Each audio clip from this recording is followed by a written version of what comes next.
और याद रखना 100 साल पहले तुर्क और अरब के बदबूदार नारों ने खिलाफत उस्मानिया 62 मुल्कों पर कायम खिलाफत को तोड़ा, ये समझकर कि तुर्क होने में इज्जत है, अरब होने में इज्जत है। आज 100 साल बाद मैं तमाम जोग्राफिया परस्तों से, कौम परस्तों से पूछता हूं, क्या तुर्कों को इज्जत मिल गई?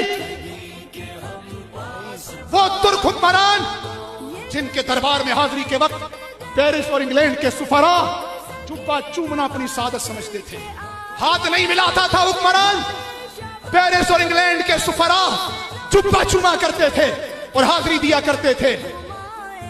आज वही तुर्क 100 साल हो गए, उन्होंने समझा था कि इस्लाम में हमारी इज्जत नहीं। उनके बड़े खड़े हुए थे सलातीन उस्मान, इस्लाम की इज्जत का नारा लेकर। अल्लाह ने उनकी नस्लों को रंग दिया, 400 साल हुक्मरानी उनके खानदान में रही। और जब उन्होंने समझा कि इस्लाम में इज्जत नहीं, कौम परस्ती और